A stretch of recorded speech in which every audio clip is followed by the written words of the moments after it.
Okay, kung naaalala niyo dito tayo nag-stop 'no, yung lesson natin. So, balikan natin yung nauna. Yung first na tinake natin bago tayo mag-proceed dun sa next nating lesson ay yung the future of every industry depends upon the following. So ito yung demand for product and services of the industry, and then supply of products or services, and then competitive conditions. So ito yung mga dapat mong alalahanin para ma-maintain mo yung productivity ng business mo, tsaka yung para maging competitive ka sa industry na 'to or magtagal yung business mo. So ito yung mga dapat mong alalahanin. The next one, for you to know or determine the position of the company or to know kung ano bang posisyon mo na sa ekonomiya, sa industriya na 'to, ito yung mga dapat mong tignan. So, para maaring i-improve mo yung business mo or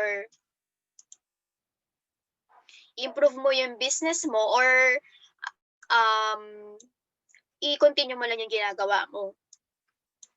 So, ito yon. First is the market position of the company, and then supply position of the company. When we say market position of the company or market positioning, ito yung mga dapat mong tingnan. Relationship of the company's sales to industry to leading competition. So, dapat i-benchmark mo kung yung company sales mo ba comparative sa total industry or yung company sales ng same industry mo or yung mga nangunguna. For example, if kunyari ang business mo ay pure gold, so titignan mo kung ano yung company sales or performance ng supermarket ng SM. Ganun siya. The next one, strengths of the company in major markets. Ano ba yung strength mo? Dito papasok yung SWOT. So you need to know kung ano ba yung strength mo or advantage mo against sa ibang markets or ibang business with same industry. So, for example, sa cellphone, ano nga ba yung edge ni Apple kay Nokia? Ganun. So, aalamin mo kung ano yung strength mo para mas pagpo-focusan mo siya or at the same time, ayun yung magiging edge mo. Tapos titignan mo naman yung weaknesses mo or pwede mo rin tignan yung strength ng ibang company para yun naman yung gagayahin mo or ayun naman yung pag-aaralan mo. And then the next one is relative appeal of the company's product. So, ano yung parang kung appealing ba yung products mo? So, bakit nga ba maraming bumibili ng product na to compare sa product mo? For example, yung shawarma against sa Turks, ano ba yung meron sa Turks na wala sa shawarma? Ano ba yung syempre titikman mo yon. So, yun yung mga dapat mong i-consider para malaman mo kung nasa tamang posisyon na ba ang business mo in terms of market. The next one is the supply position. So dito yung sa market, ito naman yung, di ba yung sa market position, dito mo titignan yung mga relationship mo between your customers. And then sa supply position, ito yung, the first one is the competitive access to resources, and then uniquely productivity advantage. So when we say competitive access, ito yung nakahanap ka ng supplier na bukod sa mura, may quality. And at the same time, kung kailan mo siya kailangan, andun na siya. Kumbaga parang accessible na siya, tapos timely yung pagde-deliver sa'yo. Ayun yung isa sa i-consider mo. The next one is yung unique productivity advantage. Kumbaga, yung kunyari kunyari meron kang mga machines, may mga utilities ka sa company mo or business mo na maganda yung pagkakagawa ng magiging products mo, ganun siya. So, maaring mag-acquire ka ng new equipments, yung sobrang advantage na, yung sobrang high-tech na para makapag-produce ka ng maraming product and at the same time, may quality. Ayun. So, yun nga, may cost din yun. The next one is the research and development strength. So, dito, aside from yung sa sa status mo for the company, syempre magkakaroon ka din ng research and development. So, dapat hindi ka lang basta magtitigil pag stable na yung company mo or yung production mo. Dapat magre-research ka din. Kunyari, kung meron pa bang mas bibilis dito sa task na to, ganyan. So, magre-research ka. So, sa isang company, meron tayong research and development team. Tapos, ira-recommend yan ng team na to sa mga managers, sa mga CEOs, gano'n. Tapos, i-approve, then, kung mag-a-acquire ba tayo ng panibagong utilities and machines, or if in case na kukuha ba tayo ng alternative na raw materials, gano'n. The next one is the special competitive considerations. Ito yung relative financial strength, government community relations, ability, and value of company managers. So, malaki ang role ng isang manager. So, dapat ang managers mo, hindi lang basta skilled and knowledgeable, but also dapat meron silang yung ability nila to to contribute new course of action, tapos mga ideas, dapat creative sila. So yun, nakasalalay din yun sa mga manager, hindi lang sa subordinate. So malaki talaga ang role ng mga managers. Sa government and community relation, dapat we all know na dapat maganda ang relasyon mo sa government. Kasi ayan yung mga susundin mong law and law, tapos yung mga regulations nila. So mahirap pagkalaban mo ang government. So hangga't maaari dapat maganda yung relasyon mo with the government. Magbayad ka ng tamang tax, gano'n. Tapos iwasan mo yung mga issues para alam mo na yung nangyari sa ABS-CBN. I know na ayun, basta gano'n, ha? Ganun, pag nag-put up ka ng isang business. And the next one, syempre, relationship mo din with the community. Hindi ka lang dapat basta-basta na magpo-produce ng product na walang ambag sa community. Dapat alam mo kung ano yung advantage or yung makaka-benefit din sa community, makakatulong sa community. Ayun. So, nag-gets ba ito yung mga dapat mong i-consider para ma-determine mo yung position mo sa isang industry. So we have 3 types of environmental studies or yung scanning system. So the first one, yung irregular. So irregular scanning system, yung consist of largely of ad hoc environmental studies. So ito yung mga situation na bihira lang mangyari. For example, ngayong pandemic, ano yung naging effect ng COVID na to sa market, sa ekonomiya. So, magkakaroon ka ng studies. Kaya siya naging irregular. Kasi bihira lang naman siya mangyari. Tapos, pag natapos na to, okay na yun. And then, sa regular naman, ito yung mga situation na paulit-ulit nangyayari. So, for example, yung pagiging iba ng trending ngayon, pag-iiba lagi ng taste ng mga consumers, ng customers, ganun. Or yung seasonal na demand, ayan yung mga dito papasok yung regular scanning system. So, revolve around regular review of environment or significant environment components. And the next one is the continuous, tends to be more proactive or future-oriented than either regular or irregular system. So, mas proactive naman tong scanning system na to. So, kahit na regular or irregular yung situation, basta magkakaroon ka ng scanning system, i-continue pa, parang ipagpapatuloy mo pa rin yung pagre-review ng environment. So, nagets ba? Yan. Kumbaga dito sa continuous, dito papasok yung parang sa loob ng isang company, kunyari, kamusta na ba yung competitors mo, ganyan. Kahit na stable ka na, i-review mo pa rin yun. Yung competitors mo, yung mga barriers to your industry. Yan.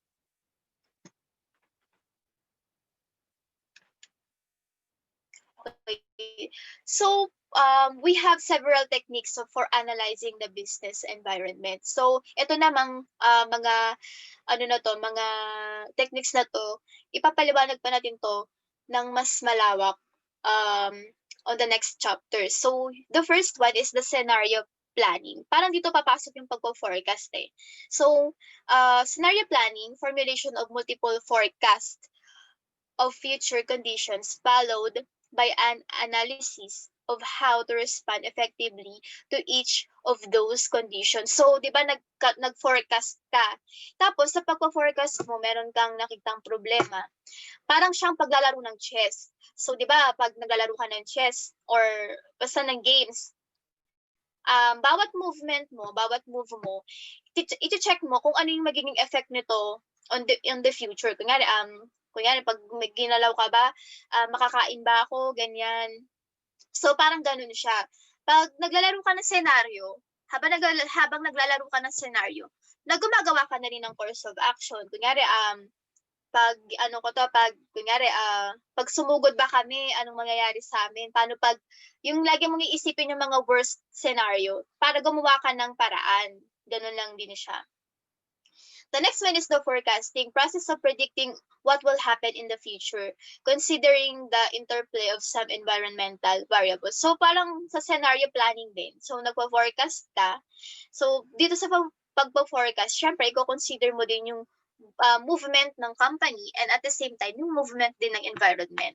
So, ayun nga, yung, ano ba yung magiging effect ng pagbabago ng trending for this month, kunyari ng sakuna, ganyan. So, dito yung papasok yung forecasting. Kasi ang aim natin dito is to think or to compose an idea or course of action para ma-counter natin tong problems na to. So, bago pa dumating yung problema, nakagawa ka na kaagad ng solusyon. And the next one is the SWOT or TOS.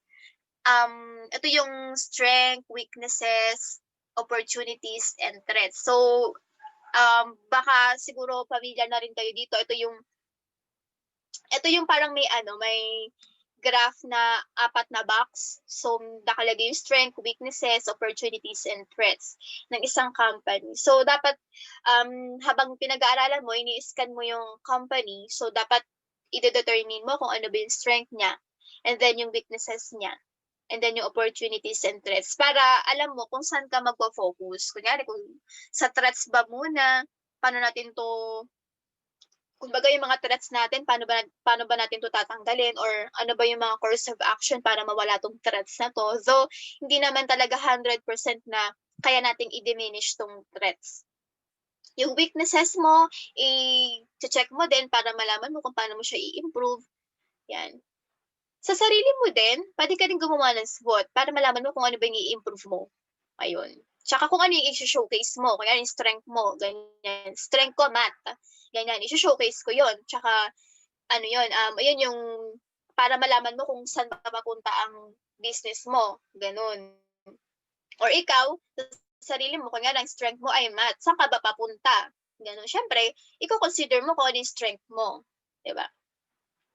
And the next one is benchmarking. Ito, yung benchmarking, more likely parang pagiging chismoso ng isang business. So, sa benchmarking, ayan, process in which organization undertakes to compare its practices and technologies with those other organizations. When we say benchmarking, ito yung pagiging pag-research mo about sa competitors mo or yung with the same industry, kung ano na ba yung ginagawa nila. Ayun. Pero syempre, dapat yung mga public information lang, yung ready, yung accessible na sa internet, ganun. Hindi yung mali yung pag-i-spy or yung pagkukuha ng mga confidential information. So, dapat, ang bine-benchmark lang natin, yung kukunin lang natin information ay yung nasa public. Like, yung nasa Google na, yung ganun. Yung parang pwedeng i-share sa public. Yan. So, dito, parang tayo nag-iimbestiga kung ano na ba yung ginagawa ng isang company. Bakit sila maraming sales, ganun. Ano yung practice or yung best practice na ginagawa nila. Ano yung mga techniques. Baka meron silang high-tech na technology or baka naman meron silang employee na sobrang talino na nakapag-ambag ng magandang idea para mag-boom itong products nila. Ganun siya. So, magbe-benchmark ka para malaman mo, pwede mo rin siyang gayahin, i-mirror yung ginagawa nila. Okay, so let's go now to the international business. So business that is carried out more than one country. So yun, ito yun na yung pagpapasok ng isang business sa labas ng bansa. So ito yung mga stages of international business. So the first one is outsourcing. So when we say outsourcing, engaging in the international division of labor so that the manufacturing can be done in countries with the cheapest sources of labor or and supplies. So for example, sa mga call center. So karamihan sa mga ibang bansa, ina-outsource nila yung customer service ng Pilipino. Bakit? Ano nga bang meron sa Pilipino? Bakit ina-outsource tayo? Kasi bukod sa mura yung labor ng Pilipino, mura yung paswelduhan dito, meron kasi tayong ability, flexible kasi yung language natin, yung parang yung adaptability natin sa pag-iintindi ng mga languages. So ayun, isa yan sa ano natin kumbaga isa yan sa skill natin as a Filipino. So um tayo lang yung siguro yung bukod tanging bansa na alam mo yon, yung magaling makaintindi ng mga language, kasi syempre tayo since bata pa lang nag-aral na tayo ng English, while yung ibang bansa kasi, 'di ba, pili lang or parang hindi naman kasama sa curriculum nila yung pag-aaral ng English. And at the same time, meron kasi tayong ugali na masyado tayong mabait. Kumbaga, yung the way na makipag-usap sa customer, gano'n. So, karamihan sa ibang bansa, dito nila kinukuha yung customer service kasi maalaga ang mga Pilipino. Yun. But nowadays, nowadays kasi sa mga BPOs, marami na rin ang hinuhugot ngayon sa Pilipino na nililipat sa India. Ayun, for ano naman yun sa mga IT naman yun. So, ang aim kasi ng outsourcing para makakuha ka ng cheapest sources of labor and supplies with the quality, ganun. And the next one is the importing and exporting. So alam na natin to. Yung exporting, yung making of products of service in the firm's domestic marketplace and selling it to in another country. So yung mga products dito ililipat sa ibebenta sa ibang bansa. Ganun siya. Or yung service dito ibebenta sa ibang bansa. And then importing naman, bringing a goods, services, or capital in the home country from abroad. So yun nga, yung pag-aangkat ng mga products papunta dito sa bansa natin. Yun, katulad ng mga bigas, ganyan. Though dapat yung bigas ng bansa yung binibili natin, pero ewan ko bakit nag-aangkat pa tayo from other countries. Ayan. So the next one is the licensing and franchising. So when we say licensing and franchising, ito yung giving another authority to produce its product under an agreement.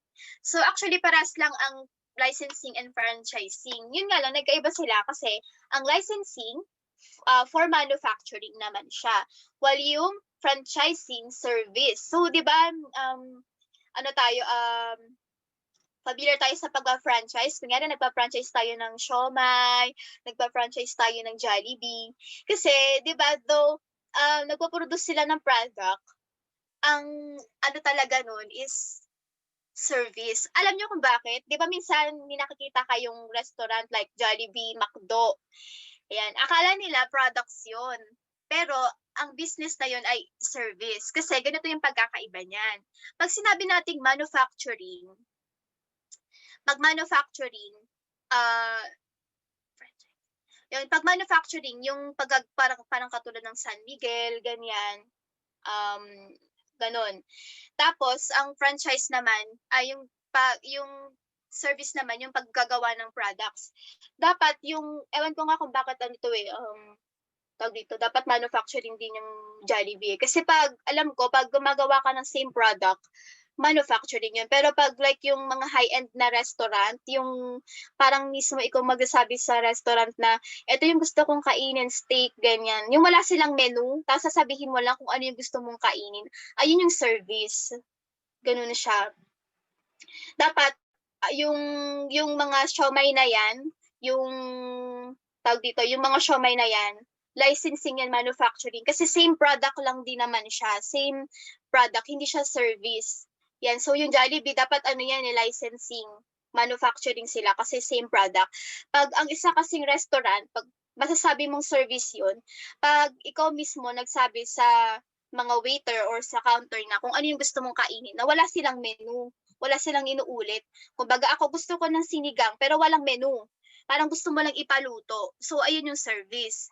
So dapat, yung alam ko, yung Jollibee na yan, manufacturing yan eh. Ganun, hindi siya service, manufacturing. Kasi same product, ganun, same bundle ng meal yung binibenta nila. So, kumbaga, manufacturing yun, hindi siya service. Kasi di naman nila tinatanong kung ano ba yung gusto ni customer. So, medyo confusing. So, hayaan nyo na. Pero ganun yun, someday, pag nasa higher accounting or higher business na year, malalaman nyo yung pagkakaiba. Though, yun nga, yung in-input kasi nila na service ang Jollibee or McDo, ganun. Pero para sa akin, ano yun, manufacturing. Basta yun yung tandaan nyo. Okay? The next one is the strategic alliance. Two or more firms jointly cooperate for mutual gain. So ito yung parang pag-merge ng dalawang company.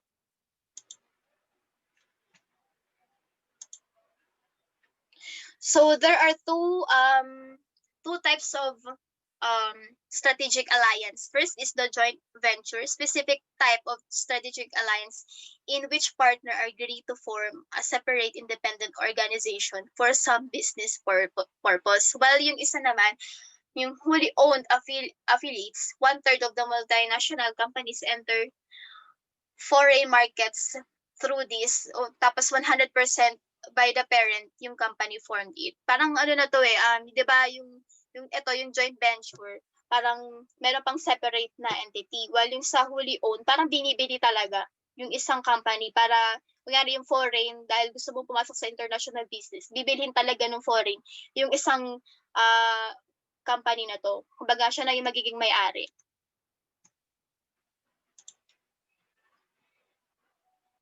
Okay, na-gets ba?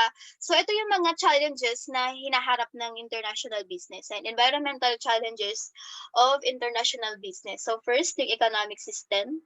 Siyempre, hindi naman stable ang ekonomiya. So whenever we encounter fortuitous events like pandemic, like yung mga sakuna, ayan, magbabago din ang ekonomiya. Ganon. So depende yan sa depende yan sa sa behavior din ng environment. So dito din natin ibabatay kung tataas ba yung value ng shares ng stocks. So yung natural resources, ayan, isa rin kasi ayun nga, medyo paubos na rin ang mga puno, yan ganyan. Tapos yun nga, isa rin sa problema nila pag nagkakaroon ng sakuna, yung mga sakahan nasisira. So, isa rin yan sa hinaharap ng international business, natural resources natin. Yung infrastructure, ayan, hinaharap din yan ng international business kasi hindi ka naman basta-basta makakapagpatayo ng infrastructure kasi maraming mga permits, maraming mga legal requirements na kailangan bago ka makapagpatayo ng isang infrastructure sa ibang bansa. Political and legal environment, yan, marami din kasing requirements. And at the same time, iba kasi yung government natin, sa government din ng iba. So, isa rin yan sa, yan, papasok din dito yung government stability. Yun, yung kung stable ba ang government natin. The next one is the incentive for international trades and controls on international trades, mga tariff. Yan, next naman chapter, ano naman natin siya, i-discuss naman natin siya. Yan yung mga quota, ganyan, may mga ano kasi requirement na ilan yung product na ipoproduce para maipadala sa ibang bansa or ilan yung quota para para ma-maintain natin yung stability ng isang business, lalo na pag nasa foreign. Export restrict agreements, yan, hindi ka naman basta-basta makakapag-export or import din ng mga products kasi may mga patong-patong na tax yan. May mga tax din siya. And then the cultural environment. So, yun nga, minsan nagiging barrier din yan kasi lalo na pag yung product mo, for example, yung pork, ayan, pag mag-i-import ka, hindi ka naman pwedeng mag-import ng pork sa mga Muslim countries, ganun. So, kunyari, if in case na yung yung business mo ay restaurant na may pork. So, yun nga, isa rin sa i-consider din natin to.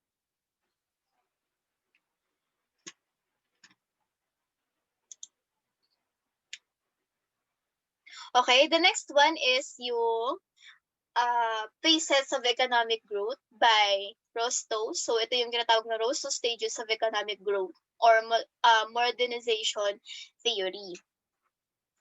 So, we have traditional society, and then transitional, take-off, drive to maturity, and high mass consumption.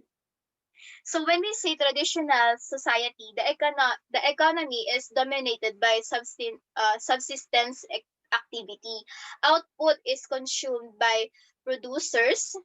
It is not traded. Trade is a barter where goods are exchanged directly for other goods. So agriculture is the most important in the industry. So production is labor intensive, using only limited quantities of capital. And then technology, that time is limited, and resources allocation is determined very much by traditional methods of production. So dito, during the traditional society, yun nga, that time, yung agriculture mahalaga kasi nga, parang wala pang trading system nito. Tsaka wala pang available na machine, ganon. Okay? So the next one naman, yung transitional stage. Increase in specialization generates surpluses for trading. So dito, syempre meron ka ng per product or per skills or per services, meron ka ng in-specialize. Kumbaga parang sa accounting din, kunyari ang specialization mo ay tax. So doon ka, pag specialization mo yung pag-audit, so doon ka. Nagkakaroon na ng specialization dito sa transitional.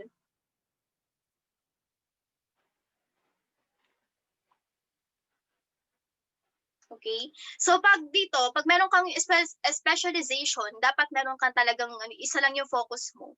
So parang nagkakaroon ka rin, kunyari ang mga entrepreneurs, kailangan nila ng audit. So dito sila sa mga auditor kukuha. Kung kailangan nila ng tax consultant, dito sila kukuha. Ganon.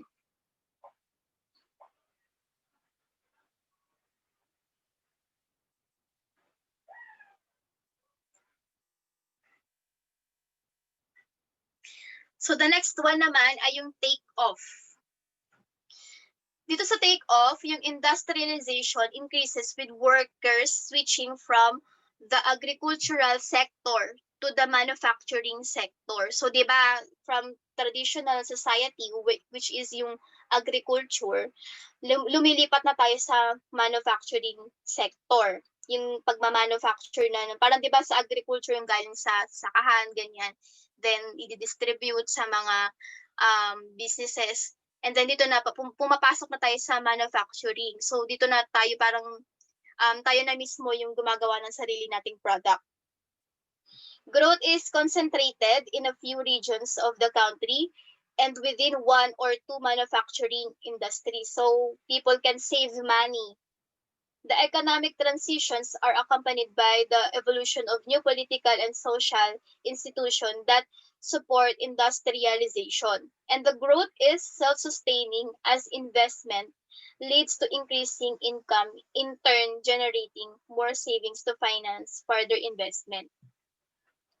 So the next one naman is yung drive to maturity. The economy is diversifying into new areas.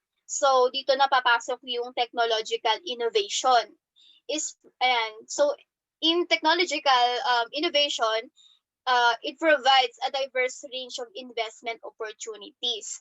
Yun nga, dito na yung time na papasok na yung mga gagamit na tayo ng technology para makapag-produce ng mas may quality na product, tapos malesen yung mga labor, yung parang mawala na yung ibang salary, ganyan.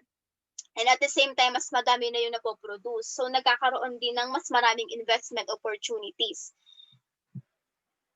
So dito, yung the economy is producing a wide range of goods and services, and there is a less reliance on imports.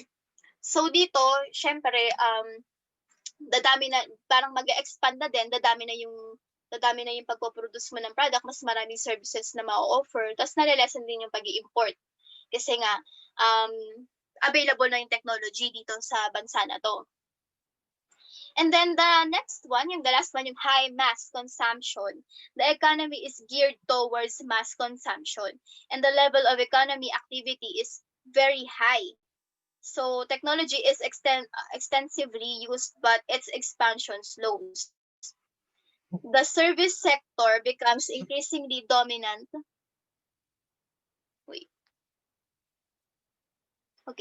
Increasingly dominant. Now multinationals emerge. Income for large numbers of persons transcend basic food, shelter, and clothing. Ayun, dito tumataas yung social welfare ng isang tao. Kasi syempre, pag marami nang napoproduce na product, maraming makakabili, mabilis umiikot ang pera sa ekonomiya. Lalo na dito sa Pilipinas. Actually, hindi ko masasabing mahirap ang Pilipinas kasi tayo lang yung bukod tanging pagkasweldo pa lang ang daming tao sa mall. 'Di ba? Parang yung ibang country nga na-amaze sa Pilipinas kasi bihira ka lang makakita ng mall, lalo na pag December na punong-puno. Ibig sabihin, maraming pera ang Pilipino. Sa ibang bansa, bihira lang yun. Yung kumbaga parang unti lang lagi yung tao sa mall.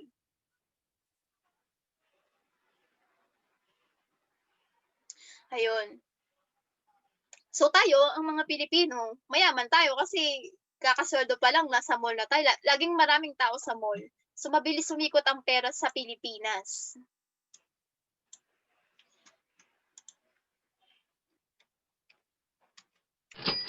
Okay? Okay, dito na tayo sa forms of business organization, ang last nating topic.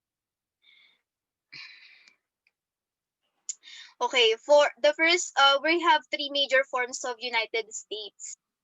Yung sa United States, meron daw silang three forms of business organization. Pero same lang din naman yun sa Pilipinas. So the first one is the sole proprietorship. And then the partnership, we have general and limited. And then sa corporation, they have corporation and limited liability company. Pero di na natin i-discuss to kasi sa Pilipinas, mag-focus na lang tayo sa corporation itself. So meron bang volunteer na gustong i-discuss yung sole proprietor? Since nagbigay ako ng assignment, ayun, feel ko naman, kung ano yung meaning ng sole proprietor. Meron bang volunteer? Ano naman to, +1 sa quiz. Yan, yung sa partnership na din, and then sa corporation. Anyone can share their insight about the sole? Anong definition ng sole? And then ng partnership and corporation. But for now is sole.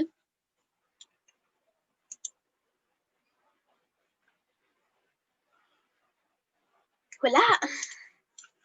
Hello, andyan ba kayo?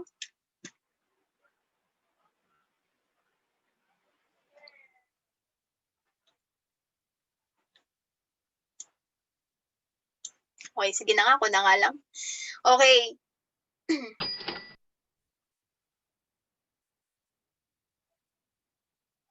So when we say soul, syempre, ang nagpo-put up nito or yung gumagawa nito ay isang tao lang. Yan. So, ang advantage nito, mabilis siyang i-start since ikaw lang naman mag-isa. So, hindi mo na i-consider yung opinion ng iba mong kasama. And then, least regulated. Yan, single owners keeps all the profits. Siyempre, mag-isa ka lang, so lahat ng profit, sa'yo lang din. So, taxed once as personal income. So, sa taxation, papasok siya sa personal income. And then, ang disadvantage niya, limited to life owner. Meaning, pag namatay si owner or ayaw niya nang gawin tong business, mag-e-end na yung business na to. And then the next one, yung equity capital limited to owner's personal wealth. So since mag-isa ka lang, yung capital mo, limited lang sa pagmamayari din ni sole. Unlimited liability. Ayan. Pero yung liability nito, ang sasalo lang nito ay yung si owner. And then difficult to sell ownership interest. So, mamaya malalaman natin kung bakit sa partnership. Mahirap siyang ibenta kasi ikaw lang naman may-ari. So sa partnership, ito naman, syempre, 2 or more person ang pwedeng mag-put up nito. So yan, 2 or more owners and then more capital available. So kasi syempre, depende sa dami din ng owners. Relatively easy to start since, yun nga, 2 or more owners. So marami, yung capital ba available na, tas yung kung gaano kalaki din yung business na gusto niyong i-put up, pwede din kasi marami namang investment. Maraming kapital. And then the last one naman is income tax funds as personal income din also. Pero hati-hati yan sa profit, depende sa investment or kasunduan ng mga partners. Yung disadvantages, ayan, unlimited liability. Pero depende kay general partnership or limited partnership. Pag kay limited, hindi siya liable. Kumbaga kung may liability man si partnership, pag limited partner ka, hindi ka liable. Si general lang yun. Yung sasalo lahat ng liability. Partnership dissolve when one partner dies or wishes to sell. So, pag isa sa inyo yung sumuko agad or namatay, automatic sarado ang business. Dissolve agad si partnership. And then, difficult to transfer ownership din siya. Yan, hindi kasi siya parang katulad ng shares na pag ayaw mo na ni shares, ayaw mo na sa company, ibebenta mo si shares, hindi pa rin madi-dissolve si company, parang katulad sa corporation. Okay? Sa corporation naman, ang advantage, limited liability. Bakit limited liability? Kasi pag ang liability ni corporation, liability lang ni corporation, ni business, kasi may separate entity na to si corporation may sarili siyang buhay. Once na ginawa na to si corporation, may sarili siyang buhay. Iba yung buhay niya sa buhay nila owners or nila shareholders. Kaya siya limited liability. Pag may kaso si corporation lang yun. Labas si mga shareholders as long as with good faith. In good faith si mga shareholders. And then unlimited life. Ayan, every 50 years ata yung renewal ng corporation. Kaya unlimited life siya kasi kahit na umalis si isang owner ng shareholders, ibebenta lang niya tong shares na to, tapos pag may bumili, ayun na, may panibagong owners na or yung existing na owners. So kahit may umalis na isa, buhay pa rin si korporasyon kasi ibebenta lang naman yung shares. And then separation of ownership and management.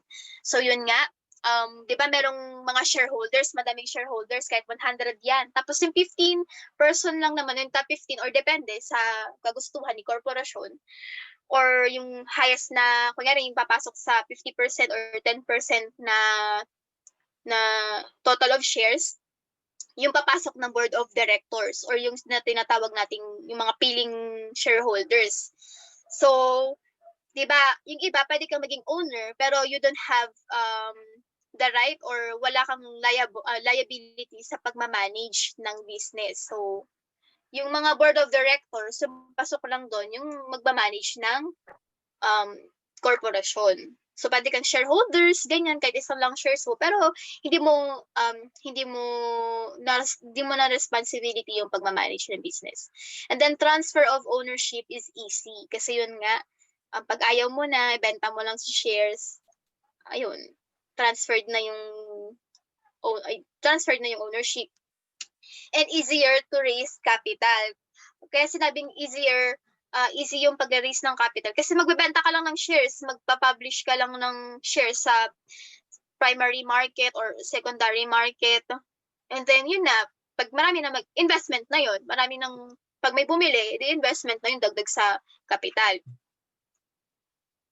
So, ang disadvantage, separation of ownership and management. So, merong agency problem. So, yun nga. At the same time, disadvantage din siya. Kasi, maaring shareholders ka, tapos pero maliit lang naman, kung yung isang shares ka lang. Tapos, parang pag may opinion ka, ganyan, wala kang boses. Kasi maliit lang naman yung ano mo, yung shares mo. So, dito, double taxation. Basta pag pumasok na kayo sa taxation, yung mas maintindihan mo siya kung bakit siya double taxation.